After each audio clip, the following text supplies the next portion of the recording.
Detective 3, Nefarious, title card, Rome, Italy, fall 2024. Exterior Trastevere, Piazza, dusk. The sun sits low on the horizon, painting the sky orange and purple. The piazza is empty except for the group gathered near the dry fountain. Windows in surrounding buildings are shuttered. Father Tommaso kneels on cobblestones, pouring blessed salt mixed with silver dust in a careful circle. The white line glows faintly in fading light. Father Giuseppe follows behind, sprinkling holy water and muttering prayers in Latin. Carter stands near the fountain watching. His infected hand is wrapped in clean bandages, but black veins have spread to his face now. Dark lines trace along his cheekbone toward his eye. Father Costa approaches carrying a wooden case. Inside, blessed silver crucifixes, vials of holy water, ancient texts bound in leather. Luca sits on the fountain edge, pale, leg bouncing nervously. His hands grip his knees so hard his knuckles are white. Father Tommaso completes the circle, roughly 12 feet in diameter, with Luca at the center. The salt line is unbroken, perfectly round. Father Tommaso. Once she appears, stay inside the circle, no matter what happens, no matter what she says. Luca. What if she looks like Elena? She will look like Elena. You have to remember it's not her. Luca nods, but the fear doesn't leave his eyes. Father Giuseppe finishes blessing the circle. He places crucifixes at the 4 cardinal points: north, south, east, west. Father Giuseppe. The circle is complete. The barriers are in place. Father Tommaso examines the work carefully. Satisfied, he nods. He picks up an ancient text and opens it to a marked page. You'll stand here. He points to a spot just outside the circle, directly across from Luca, close enough to be accessible but outside the protection of blessed salt. When she reveals herself and attacks, we begin the exorcism.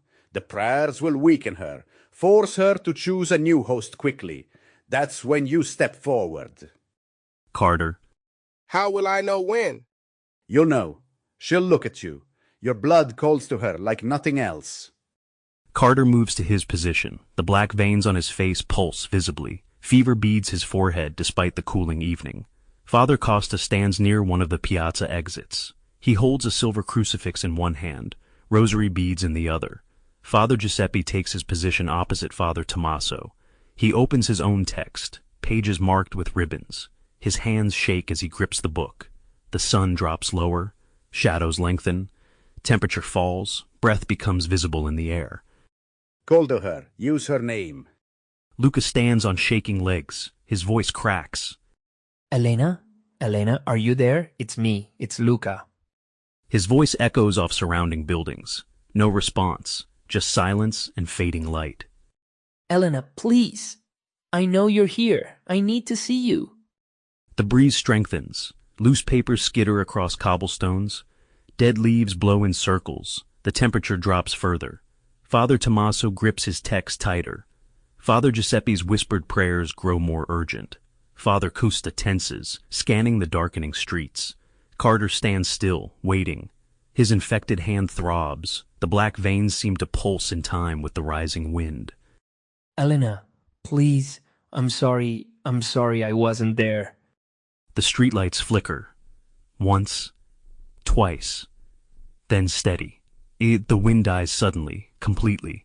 The air becomes oppressively still. A figure appears at the far end of the piazza, a teenage girl in dirty clothes.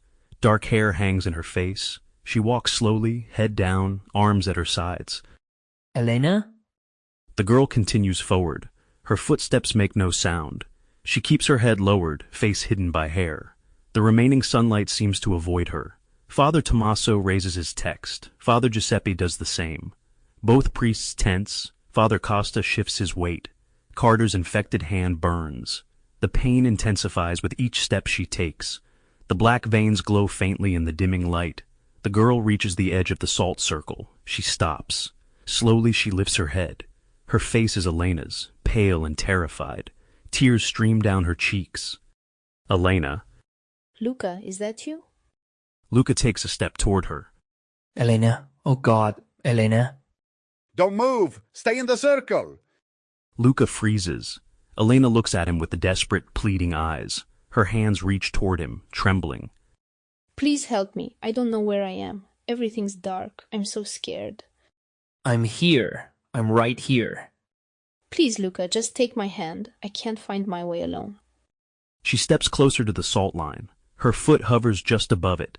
The blessed salt begins to steam where her shadow falls across it. Father Tommaso sees the reaction. His eyes widen. Her hand reaches across the salt line toward Luca. Her fingers extend. Luca, against all warnings, reaches back. Thank you. Their fingers are inches apart. Then Elena smiles. Her eyes open wide. The pupils dilate completely, swallowing the whites. Solid black orbs stare at Luca. Devla. Thank you for the offering. Devla's hand shoots forward faster than the eye can follow. She grabs Luca's outstretched hand, yanks him toward her with inhuman strength. He stumbles forward, crossing the salt line. The blessed circle breaks. The salt sizzles and turns black. The protective barrier collapses. In nomine Patris et Filii et Spiritus Sancti. Father Giuseppe joins immediately, both priests reading from their texts in thunderous Latin. Their voices overlap, building in intensity. Devla ignores them. She pulls Luca close, her face inches from his. He struggles. Her grip is iron. You wanted to save her, so noble, so foolish. She twists his head sharply to the left. The crack of breaking bone echoes across the piazza. Luca's body goes limp instantly. Devla releases him. He crumples to the cobblestones at her feet. His head sits at an unnatural angle. No. Father Tommaso doesn't stop praying. He advances, holding his crucifix forward. Exorcisamus Tei, omnis immundus spiritus. Devla turns to face him. The wind rises suddenly, violent and cold. Dead leaves swirl in tornado patterns. Father Tommaso throws holy water. The droplets hit her face and arms. Her skin steams where the water touches. She screams, fury and mockery combined. Then she lunges, covers the distance in a single impossible leap. Her hand drives into Father Tommaso's chest with sickening force. He gasps. Blood sprays from his mouth. His text falls. Pages scatter in the wind. Devla withdraws her hand. Father Tommaso staggers backward, looks down at the wound, falls to his knees, then collapses face first. Father Giuseppe stands frozen, his text shaking. His voice breaks, the prayers fragmenting. Tears stream down his face. Santa Maria, Madre di Dio. Devla walks toward him slowly. Her bare feet leave black footprints that steam and hiss. Father Giuseppe backs away. His leg hits the fountain edge. He stumbles. His rosary beads slip from his fingers and clatter onto stones. Your faith means nothing here. She reaches him. Her hand closes around his throat, lifts him off his feet with one arm. Father Giuseppe claws at her hand. His neck makes a wet crunching sound. His body spasms once, then goes still. Devla drops him beside the fountain. The wind howls, shutters bang. The sky has gone dark, night falling fast and unnatural. Lightning flashes without thunder. Father Costa runs forward. He holds the large silver crucifix in both hands like a weapon. His face shows terror, but he doesn't stop. Father Costa. Fade retro satana.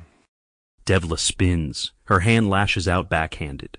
Her nails rake across Father Costa's face from temple to jaw. 4 deep furrows open. Blood pours down his face and neck. He cries out and falls.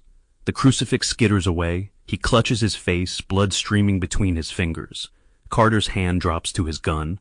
He pulls it from the holster, raises it, aims at Devla's center mass. No, don't shoot her.